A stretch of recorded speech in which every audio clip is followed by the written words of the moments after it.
स्वागत है आप सभी का एक बार फिर से अपने चैनल हिस्ट्री कॉर्नर में। प्रिय छात्रों, अभी तक 150 प्रश्नों का उत्तर हमने 3 एपिसोड में दिया है। आज की ये कड़ी उसी श्रृंखला की अगली कड़ी है। इसमें चौथे एपिसोड में प्रश्न संख्या 150 के बाद अगले 50 प्रश्नों का उत्तर दिया जाएगा, यानी क्रम संख्या 151 से लेकर 200 तक के प्रश्नों का उत्तर आज के एपिसोड में हम देंगे। कुछ तकनीकी दिक्कतों की वजह से और कुछ अपनी व्यस्तता की वजह से ये एपिसोड कंटिन्यू नहीं बन पा रहा है, लेकिन मेरी कोशिश है कितना के बावजूद भी आपको इसका अधिकतम लाभ मिले, इसके लिए मैं पूरी तरह से प्रयासरत हूँ, कृत संकल्पित हूँ, दृढ़ संकल्पित हूँ, प्रतिबद्ध हूँ और मैं चाहता हूँ कि आपको इसका अधिकतम लाभ मिले। इसीलिए बिना कोई विलंब किए सीधे हम चलते हैं अपने प्रश्न की ओर। अब ये प्रश्न संख्या जो हमारा है, ये हमारे स्क्रीन पे कुछ अजीब सा दिख रहा है, मैं इसको ठीक करने की कोशिश कर रहा हूँ। ये 151वां प्रश्न हमारे समक्ष आ गया है। अब हम चलते हैं इस प्रश्न की ओर, जो सबसे पहला प्रश्न आज के एपिसोड के लिए और इस श्रृंखला का 151वां प्रश्न है कि विनय पिटक में सभी डैश संग्रहित है।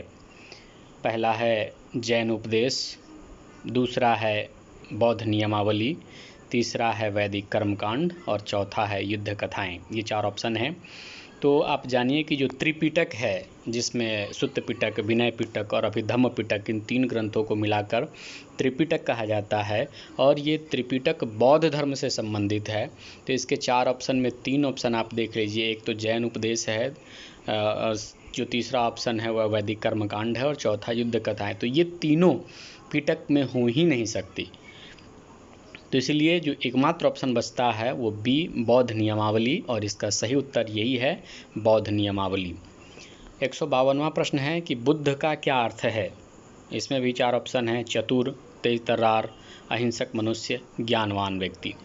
तो जिन लोगों ने भी बुद्ध के बारे में पढ़ा होगा, बुद्ध को जब ज्ञान की प्राप्ति हो गई थी तो उन्हें उनके लिए जिस शब्द का प्रयोग किया गया, बुद्ध, एक्चुअली उनका नाम गौतम था लेकिन बाद में उसके लिए बुद्ध शब्द का प्रयोग किया गया। और यहाँ पे बुद्ध शब्द का अर्थ है ज्ञानवान व्यक्ति, जो 152वां का सही उत्तर है डी। 153 प्रश्न है, वो प्रश्न ये है कि मेगास्थनीज किसका राजदूत था। तो इस प्रश्न के जो 4 उत्तर हैं, 4 ऑप्शन, इसमें सेल्यूकस निकेटर, अलेक्जेंडर, डेरियस और पर्सियन। तो इसका जो सही उत्तर है वो है मेगास्थनीज का किसका राजदूत था। तो ये सही उत्तर है सेल्यूकस निकेटर। ये एक यूनानी शासक था सेल्यूकस निकेटर और उसी का राजदूत था मेगास्थनीज, जो चंद्रगुप्त के दरबार में था। तो इसका जो सही उत्तर है 153 का ए। 154वां प्रश्न है कि ऋग्वेद की उत्पत्ति खाली स्थान से आयुर्वेद की उत्पत्ति डैश से हुई है। उसमें ऋग्वेद, सामवेद, यजुर्वेद, अथर्ववेद, इस तरह का 4 ऑप्शन दिया है। तो मैं आपकी जानकारी के लिए बता दूं कि जैसे 4 वेद हैं तो चारों वेद के एक एक उपवेद भी हैं। तो ऋग्वेद का जो उपवेद है वो है आयुर्वेद, यजुर्वेद का जो उपवेद है उसका नाम है धनुर्वेद, सामवेद का जो उपवेद है उसका नाम है गंधर्ववेद और जो अथर्ववेद है उसका उपवेद है शिल्पवेद। तो उस के हिसाब से 154वें प्रश्न का जो सही उत्तर है वो है ए, ऋग्वेद। 155वां प्रश्न है गुप्त शासकों द्वारा जारी चांदी के सिक्कों का क्या नाम था। पहला ऑप्शन है कर्षपन, दूसरा है रूपक, तीसरा दिनार, चौथा पन। तो ये चारों सिक्के के ही रूप हैं और ये चारों सिक्के उस टाइम में प्राचीन भारत में इस्तेमाल किए जाते थे। लेकिन जो इसका जो चांदी के सिक्के का शब्द इस्तेमाल किया है तो उसके लिए रूपक, गुप्त काल में उस सिक्के को, चांदी के सिक्के को रूपक कहा जाता था। तो ये सही उत्तर है 155 का बी।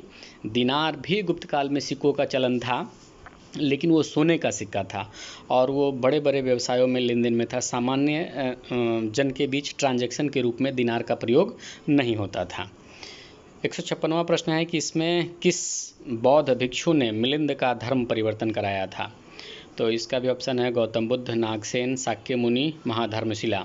तो एक किताब की चर्चा जो पिछले कई एपिसोड में हम लोगों ने किया है, मिलिंद पन्हो। मिलिंद पन्हो जो किताब है उसमें मिलिंद के प्रश्न हैं, उसका बौद्ध भिक्षु जो नागसेन है उसने उत्तर दिया है, तो इसीलिए उसका नाम है मिलिंद पन्हो। और ये मिलिंद एक्चुअली मिनांडर से इसका समानता इतिहासकारों ने किया है। तो इसमें जो प्रश्न है कि बौद्ध भिक्षु मिलिंद का धर्म परिवर्तन करवाया था, तो इसका सही उत्तर है बी नागसेन। 157 प्रश्न है कि किस ब्राह्मण ग्रंथ में जुताई की विधियों का उल्लेख है। ये खेती गृहस्थी से रिलेटेड है और इसमें जो ऋग्वेद है वो ऋग्वेद में के 10वें मंडल में कृषि कार्य का उल्लेख है, जुताई खेतों की जुताई का उल्लेख है। और जो ऋग्वेद है उससे रिलेटेड जो ब्राह्मण ग्रंथ है जिसमें गद्य रूप में ऋग्वेद के उल्लेख किया गया है, तो वो है ऐत्रेय ब्राह्मण। तो इसका जो सही उत्तर है 157वां का वो बी ऐत्रेय ब्राह्मण। फिर 158वां प्रश्न है कि सत्यमेव जयते किस शास्त्र से लिया गया है। तो सत्यमेव जयते शब्द मुंडक उपनिषद से लिया गया है, इसका बी सही उत्तर है। 159वां प्रश्न है डैश में पहली बार आश्रमों का वर्णन मिलता है। तो जो हिंदू धर्म ग्रंथ हैं उसमें 4 आश्रम का उल्लेख है, ब्रह्मचर्य है, गृहस्थ है, संन्यास वानप्रस्थ है और संन्यास है।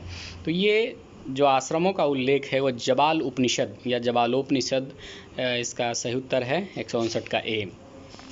अगला प्रश्न है कि सबसे प्राचीन धर्म ग्रंथ कौन है। इसमें 4 पुराणों के नाम दिया है, भागवत पुराण, वायु पुराण, मत्स्य पुराण, हरिवंश पुराण। तो इसका इतिहास के दृष्टिकोण से देखिए तो जो सबसे प्राचीन और प्रमाणिक जिस पुराण को माना गया है वह है मत्स्य पुराण, तो इसका सही उत्तर है सी। 161वां प्रश्न है भाग और बलि क्या है। ईश्वर की पूजा, हवन, ज्ञान, यज्ञाहुति और कर।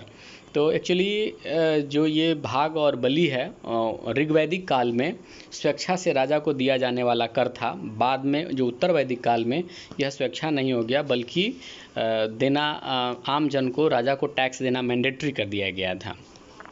तो ये भाग और बलि जो है वो टैक्स का एक रूप है, कर। इसका सही उत्तर है डी, ऑप्शन डी, कर। 162वां जो अगला प्रश्न है कि पार्श्वनाथ के उपदेश में महावीर ने कौन सा नया उपदेश जोड़ा था। तो इसमें सत्य, जो पार्श्वनाथ के द्वारा जो उपदेश दिया गया था वो जैन धर्म के 22वें तीर्थंकर थे, 23वें तीर्थंकर थे। उन्होंने जो उपदेश दिया था उसमें सत्य, अहिंसा, अस्तेय, अपरिग्रह, ये 4 उपदेश उनके द्वारा दिया गया था। और भगवान महावीर ने इसमें जो अपना उपदेश जोड़ा वो ब्रह्मचर्य। तो इसका सही उत्तर है डी, ब्रह्मचर्य। 163 प्रश्न है प्रथम बौद्ध संगीति की अध्यक्षता किसने की थी। पिछले एपिसोड में भी हमने बताया था कि 4 बौद्ध संगीति का आयोजन हुआ था और चारों 4 जगह में हुआ था। पहला राजगीर में, दूसरा वैशाली में, तीसरा पाटलिपुत्रा में, चौथा कुंडलवन में। तो चारों की अध्यक्षता भी अलग अलग व्यक्ति ने की थी। प्रथम बौद्ध संगीति की अध्यक्षता महाकश्यप ने, दूसरे बौद्ध संगीति की अध्यक्षता साबक मीर ने, या सर्वकामीर भी कई जगह लिखा रहता है। जो तीसरा बौद्ध संगीति हुआ था उसकी अध्यक्षता मोगलीपुत्तिस्य ने किया था और चौथा एवं अंतिम बौद्ध संगीति की अध्यक्षता वसुमित्र ने किया था और उनकी अनुपस्थिति में जो उपाध्यक्ष इसके थे अश्वघोष थे। तो उस हिसाब से इसका सही उत्तर होना चाहिए, सही उत्तर है महाकश्यप। तो ये महाकश्यप आई थिंक पहला जो ऑप्शन है, ये टाइपिंग थोड़ा एरर है, महाकश्यम लिख दिया है, लेकिन ये महाकश्यप होना चाहिए। 163 का ए सही उत्तर है। 164वां प्रश्न है कि भगवान महावीर की डैश में मृत्यु हुई। तो जो श्रवणबेलगोला है वो कर्नाटक में है, जहाँ चंद्रगुप्त मौर्य ने संलेखना विधि से अपने प्राणों का त्याग किया था। जो बी ऑप्शन है लुम्बिनी, वो इससे गौतम बुद्ध के से रिलेटेड यह स्थल है। और जो चौथा ऑप्शन है इसका डी, पावापुरी। तो पावापुरी में भगवान महावीर की मृत्यु हुई थी और इस प्रश्न का यही सही उत्तर है 164वां का डी, पावापुरी। अगला प्रश्न है कि बौद्ध धर्म के प्रचार में मुख्यतः किस भाषा का प्रयोग हुआ है। तो बौद्ध धर्म बहुत ही ज़्यादा प्रचार प्रसार हुआ और आम जन की जो उस समय की भाषा थी, आम जन की भाषा को उन्होंने गौतम बुद्ध ने अपनाया था और वो भाषा थी पाली। तो 165वां का सही उत्तर है सी, पाली। अगला प्रश्न है कि बुद्ध ने अपना पहला धार्मिक प्रवचन कहाँ दिया था। राजगीर, पाटलिपुत्रा, गया, सारनाथ। तो बनारस में स्थित सारनाथ जो स्थल है वहीं पर उसने भगवान बुद्ध ने पहला अपना उपदेश दिया था। इसके लिए जो है ये जो सही उत्तर है इस प्रश्न का वो है डी, सारनाथ। अगला प्रश्न है नेपाल में खालिस्तान के शासनकाल के दौरान बौद्ध धर्म का प्रचार हुआ। तो इसमें भी 4 ऑप्शन है, समुद्रगुप्त, अशोक, चंद्रगुप्त, हर्षवर्धन। तो इसमें ये एक बहुत ही रोचक बात है कि सम्राट अशोक जब कलिंग का युद्ध विजय हुआ, कलिंग युद्ध में जब लोगों की 1 लाख से ज़्यादा सैनिकों की जब उसमें मृत्यु हो गई और उसके बाद उसको बौद्ध धर्म के प्रति उसका आकर्षण उत्पन्न हुआ था और उसके बाद उसने बौद्ध धर्म अपना लिया था और अपने पुत्र महेंद्र और पुत्री संघमित्रा को तमाम देशों में उसने धर्म के प्रचार के लिए भेजा था और उसी क्रम में वो श्रीलंका, नेपाल तमाम देशों की उन लोगों ने यात्रा की थी। तो इसका जो सही उत्तर है वो है बी, सम्राट अशोक। अगला प्रश्न है, जैन साहित्य खाली स्थान के नाम से विख्यात है। इसमें जो पहला ऑप्शन है त्रिपिटक, ये बौद्ध से रिलेटेड है। शास्त्र, ये हिंदू धर्म से रिलेटेड है।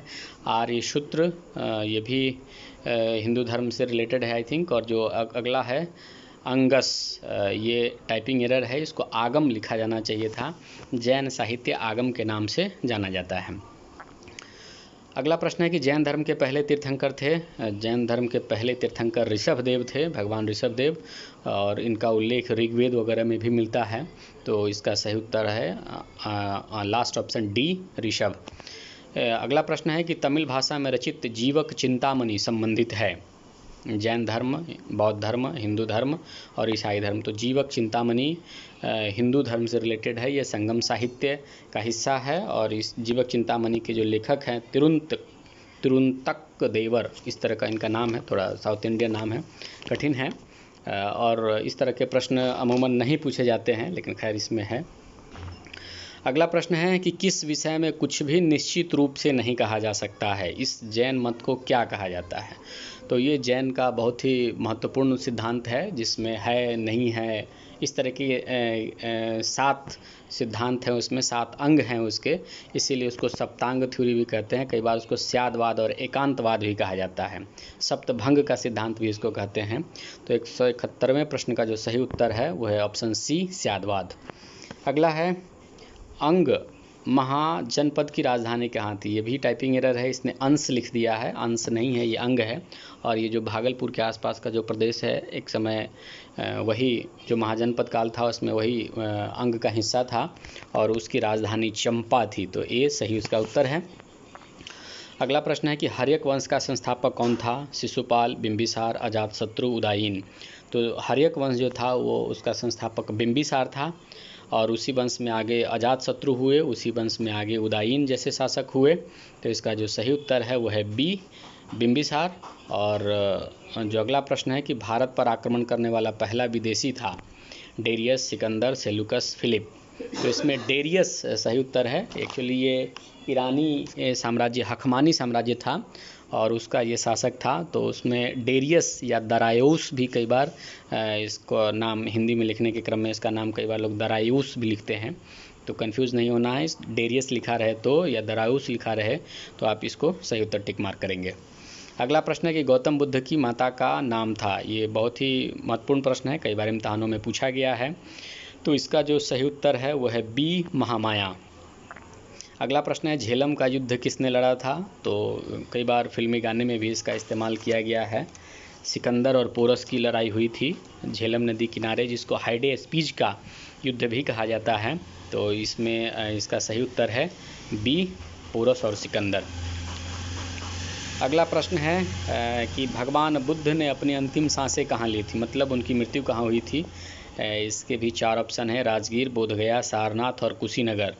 दिलचस्प बात यह है कि चारों ऑप्शन भगवान बुद्ध से रिलेटेड है, लेकिन आपको ध्यान रखना है कि उनकी मृत्यु 80 वर्ष की अवस्था में 483 ईसा पूर्व में कुशीनगर में चुंद, उनका एक भक्त था, उनके द्वारा दिए गए भोजन को ग्रहण करने के बाद उनकी मृत्यु हो गई थी।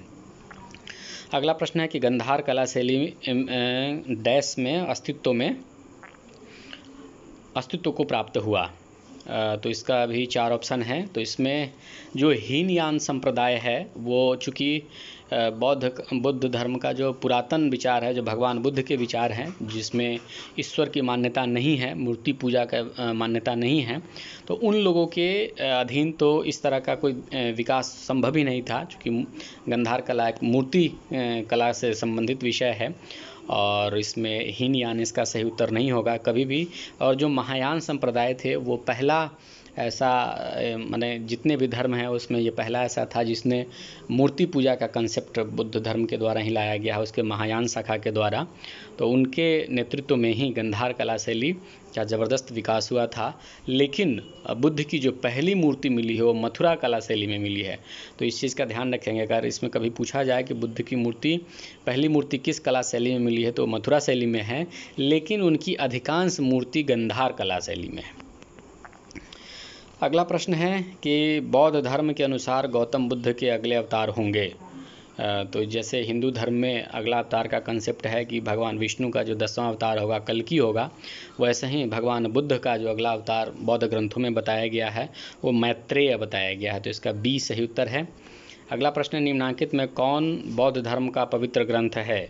उपनिषद, वेद, जातक और त्रिपिटक। तो उपनिषद जो है हिंदू धर्म का वैदिक वांग्मय है, उसका अंतिम खंड है जिसको वेदांत भी कहते हैं। और वेद तो हिंदू धर्म से रिलेटेड हैं ही। जातक भी बौद्ध धर्म से रिलेटेड है, लेकिन बुद्ध धर्म के भगवान बुद्ध के पूर्व जन्म की कथाएं जातक में हैं। और जो उनका जो धर्म ग्रंथ है वो त्रिपिटक है, जिसमें सुत्त पिटक, विनय पिटक और अभिधम्म पिटक 3 ग्रंथ शामिल हैं। अगला प्रश्न है, सिकंदर का शिक्षक था? तो इसमें डेरियस, साइरस, सुकरात और अरस्तु। तो डेरियस तो ईरान का रहने वाला था, सिकंदर यूनान का रहने वाला था। तो डेरियस और साइरस ये दोनों यहाँ के रहने वाले थे, ईरान के, तो इसका गुरु हो नहीं सकता था। सुकरात ज़रूर थे यूनान के, लेकिन सुकरात बहुत पहले थे। सुकरात के शिष्य हुए प्लेटो, प्लेटो के शिष्य हुए अरस्तु और अरस्तु के शिष्य हुए सिकंदर। तो इसका जो सही उत्तर है वो डी, ऑप्शन डी, अरस्तु। अगला प्रश्न है, सिकंदर के आक्रमण के दौरान तक्षशिला का शासक कौन था? ये तक्षशिला बहुत महत्वपूर्ण है। तो इसका जो सही उत्तर है आम्भी, ये 182 का सही उत्तर है ऑप्शन सी, आम्भी। यद्यपि ये टाइपिंग एरर है, यहाँ पे भी अम्मी लिखा है, लेकिन ये सही उत्तर है आम्भी। सम्राट अशोक के अधीन जो तक्षशिला था वो एक विदेशी शासन के रूप में था, उज्जैनी के अधीन आता था।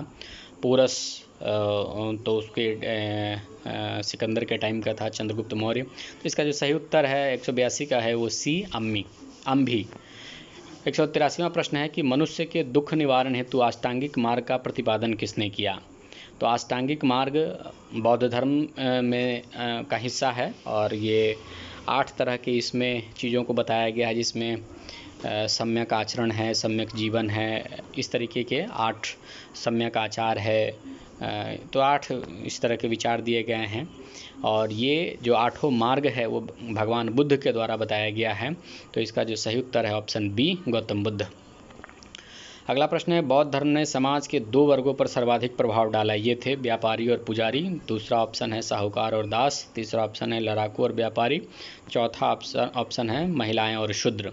तो इसका जो सही उत्तर है वो ऑप्शन डी, महिलाएं और शूद्र। बिकॉज कि हिंदू धर्म ग्रंथ और जो वैदिक ग्रंथ थे उसमें हिंदुओं के लिए तमाम जो महिलाएं और शूद्र समाज के लोग थे उन पर तमाम तरह की बंदिशें थी और उस बंदिश को भगवान बुद्ध ने अपने धम्म में या बौद्ध संघ में शामिल करने के लिए इन दोनों को छूट दिया था और सबों के बीच एक समानता का भाव था। तो इस वजह से महिलाएं और शूद्र समाज के लोग बौद्ध धर्म से बहुत प्रभावित हुए और बहुत सारे इसी समाज के लोग आगे चलकर बौद्ध धर्म में अपने को ग्रहण कर लिए। अगला प्रश्न है, बुद्ध का अर्थ है। ये प्रश्न अभी पीछे भी था जिसका उत्तर हमने आपको बताने का प्रयत्न किया कि इसका जो सही उत्तर है ए, ऑप्शन प्रबुद्ध व्यक्ति। अगला है, बुद्ध किस कुल से संबंधित थे? तो ये शाक्य कुल था लिच्छवी गणराज्य में और उसी के ये थे। तो इसका जो सही उत्तर है ऑप्शन सी, शाक्य। एक अगला प्रश्न है, सारनाथ के स्तंभों पर किस पशु का चित्र उत्कीर्ण है? पहला ऑप्शन है कुबर वाला बैल, बी है हिरन, ऑप्शन सी है हाथी और डी है घोड़ा। तो मुझे लगता है कि इसका इन्होंने प्रश्न लिखने में शायद ये टाइपिंग एरर है। इसमें पूछा जाना चाहिए था कि सारनाथ के खंभों पर किस पशु का चित्र उत्कीर्ण नहीं है। तो इसका सही उत्तर होता बी, हिरन। लेकिन ये जो 3 ऑप्शन है, कुबर वाला बैल, हाथी और घोड़ा, ये तीनों भगवान जो सारनाथ का जो स्तंभ है उस स्तंभ पर ये तीनों पशु का अंकन है, हिरण का अंकन नहीं है। तो यदि ये प्रश्न होता कि किसका अंकन नहीं है तो हिरण सही उत्तर होता, लेकिन मुझे लगता है प्रश्न के टाइपिंग में कुछ एरर है, तो आप इसका ध्यान रखेंगे। अगला प्रश्न है कि अशोक ने तृतीय बौद्ध संगीति डैश में बुलाई थी।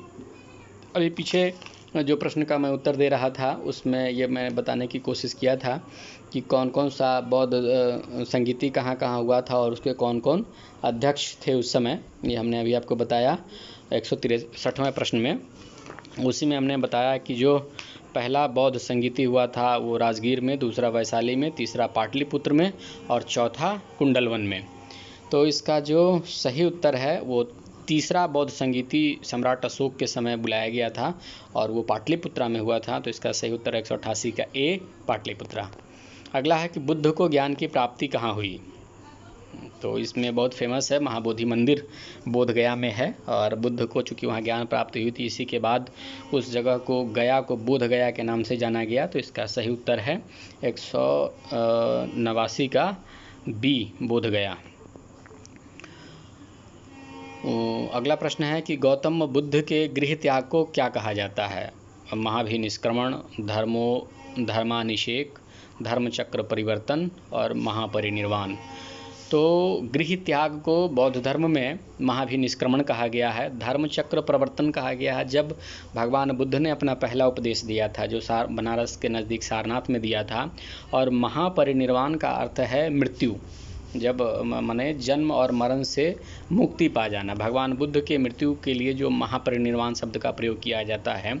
तो इसमें जो तीनों ऑप्शन हमने आपको बता दिया, तो इसका जो सही उत्तर है वो है 190वां का ए, महाभिनिष्क्रमण। अगला प्रश्न है कि प्रथम तीर्थंकर ऋषभ देव का प्रतीक चिन्ह क्या है। तो मैं आपको बता दूं कि ये जैन धर्म में 24 तीर्थंकर हुए और सभी तीर्थंकर का जन्म से रिलेटेड कुछ न कुछ प्रतीक है। तो जो ऋषभ देव हैं, ऋषभ देव का सांड या वृषभ या जो बैल भी आप कह सकते हैं, तो इसका जो सही उत्तर है 191 का बी, सांड सही उत्तर है। ये उनके ऋषभ देव का प्रतीक चिन्ह है। अगला है कि महावीर स्वामी ने कहाँ ज्ञान प्राप्त किया था। तो इसमें भी 4 ऑप्शन है, कौशाम्बी, नालंदा, जुम्भिक ग्राम और अनंतपुरी। तो इसका जो सही उत्तर है वो है जुम्भिक ग्राम। ऋजुपालिका नदी वहाँ पे है, तो ऋजुपालिका नदी के तट पर साल के वृक्ष के नीचे लगभग 12 वर्षों की तपस्या के बाद उन्हें ज्ञान की प्राप्ति हुई थी और उसके बाद उन्हें कैवल्य कहा गया था। तो इसका जो सही उत्तर है वो है सी, जुम्भिक ग्राम। अगला प्रश्न है कि पाटलिपुत्र को किसने बसाया था। बिंबिसार, शिशुनाग, उदयीन, चंद्रगुप्त। तो उदयीन जो हर्यक वंश का शासक था, बिंबिसार के बाद उसका पुत्र अजातशत्रु हुआ, अजातशत्रु के बाद उसकी हत्या करके उसके पुत्र उदयीन ने वहाँ का शासक बना था और उसी ने पाटलिपुत्र शहर को स्थापित किया था। तो इसका सही उत्तर है बी, उदयीन।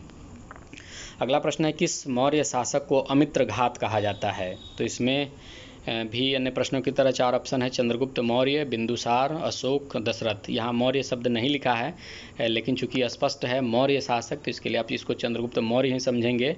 इसे गुप्त वंश का शासक चंद्रगुप्त प्रथम या द्वितीय नहीं समझेंगे। तो इसका जो सही उत्तर है वो है चंद्रगुप्त मौर्य। इसका जो सही उत्तर है वो है बिंदुसार, जो सम्राट अशोक के पिता थे। और उस बिंदुसार एक्चुअली यूनानी लेखकों ने जो लिखा है तो अमित्रोचेट्स एक शब्द इस्तेमाल किया है, तो इसका जो संस्कृत रूपांतरण हुआ है तो अमित्रोचेट्स को ही अमित्रघात कहा गया है। और अमित्रघात शब्द जो है मौर्य वंश के जो शासक बिंदुसार हुए उसके लिए इसका प्रयोग किया गया है। तो 194वें प्रश्न का जो सही उत्तर है ऑप्शन बी, बिंदुसार। अगला प्रश्न है कि अर्थशास्त्र किसने लिखा था। तो इसमें भी 4 ऑप्शन है, चाणक्य, कालिदास, कुमारगुप्त, कल्हण। तो जो चाणक्य थे उन्होंने अर्थशास्त्र लिखा था। इनका एक नाम कौटिल्य और एक नाम और इनका है विष्णुगुप्त। तो यदि इस तीनों में से कोई भी ऑप्शन रहता है, चाणक्य, कौटिल्य या विष्णुगुप्त, तो ये तीनों ऑप्शन सही है।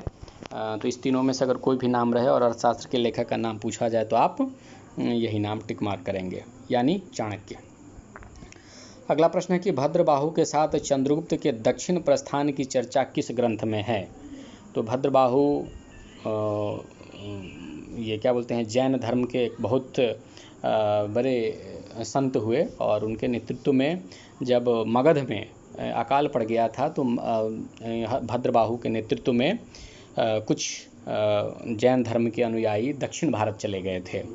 तो इन्हीं भद्रबाहु के साथ उस समय के जो शासक थे चंद्रगुप्त मौर्य भी गए थे और कर्नाटक में जगह है श्रवण बेलगोला में संलेखना विधि क्या होती है कि उसमें भोजन का त्याग कर दिया जाता है। जो जैन धर्म के अनुयायी होते हैं उन्हें इस तरह का मृत्यु वर्ण करना अच्छा माना जाता है, धार्मिक रूप से इसकी बड़ी महिमा है। तो ये वही संलेखना विधि को भोजन त्याग कर देते हैं और धीरे धीरे भोजनाभाव में ऊर्जा के अभाव में उनकी मृत्यु हो जाती है। तो ये जो कथा है जिस चीज़ का इसमें पूछा गया है कि दक्षिण भारत जाने का प्रसंग किस ग्रंथ में है, तो ये भद्रबाहु चरित इसका सही उत्तर है। उसी ग्रंथ में इस चीज़ का उल्लेख है कि चंद्रगुप्त मौर्य भद्रबाहु के साथ वहाँ पे गए थे। ये भद्रबाहु चरित एक्चुअली भद्रबाहु के ऊपर माने भद्रबाहु के जीवन पे लिखी गई पूरी घटनाओं का वर्णन इस पुस्तक में है और उसी में इस बात का भी उल्लेख है। अगला प्रश्न है कि मुद्रा राक्षस किसने लिखी थी? तो मुद्रा राक्षस एक किताब है, ये नाटक है, इसमें मौर्य वंश के बारे में बहुत अच्छी जानकारी मिलती है। तो इसके जो 4 ऑप्शन है उसे विषवदत्त, मत्र मयूर, नागार्जुन और भवभूति। तो ये इसका ऑप्शन का जो दिया है उसमें टाइपिंग मिस्टेक है। इसका जो सही उत्तर है विशाखदत्त। तो अगर उससे थोड़ा बहुत अगर मिलता हुआ ऑप्शन आप मान के चलें तो ऑप्शन ए इसका सही आंसर है। लेकिन आप जानिए कि मुद्रा राक्षस के लेखक विशाखदत्त हैं। अगर ये पूछता है तो आप सही उत्तर लगाएंगे विशाखदत्त। अगला प्रश्न है मृच्छकटिकम किसने लिखी थी? विशाखदत्त, शूद्रक, वानभट्ट और भास। तो मृच्छकटिकम जो ग्रंथ है इसकी रचना शूद्रक ने किया था। ये इसका सही आंसर है। अगला प्रश्न है कि बोधगया में अशोक के आगमन की सूचना किस शिलालेख में मिलती है?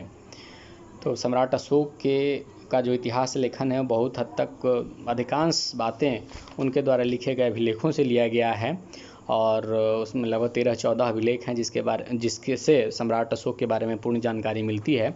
और उस हिसाब से इसका जो सही उत्तर है वो है ऑप्शन सी, शिलालेख 8 में वो बोधगया गए थे और बाकायदा वहाँ पे उन्होंने टैक्स कम करने का आदेश भी दिया था। अगला प्रश्न है कि चाणक्य के अर्थशास्त्र में राज्य के कितने भागों का वर्णन है? यदि आप पीछे वाला प्रश्न देखें जिसमें पूछा गया था कि भाई अर्थशास्त्र के लेखक कौन है, प्रश्न संख्या 195, तो इस प्रश्न का जो 200वां प्रश्न है ऑलरेडी प्रश्न में ही प्रश्न का उत्तर दिया है कि चाणक्य, तो उसका उत्तर आप 195वां प्रश्न के उत्तर 200वें प्रश्न से आप प्राप्त कर सकते हैं। और इस प्रश्न का उत्तर कि चाणक्य के अर्थशास्त्र में राज्य के कितने भागों का वर्णन है, तो वो 7 भागों का वर्णन है। 7 तरह की सप्तभंग का सिद्धांत उन्होंने भी दिया है और उसने कहा सप्तभंग नहीं, सप्तांग थ्योरी। उन्होंने बताया है कि एक राज्य के अंतर्गत 7 चीज़ें होनी चाहिए। इसको सप्तांग थ्योरी कहा गया है जिसमें राजा की महत्ता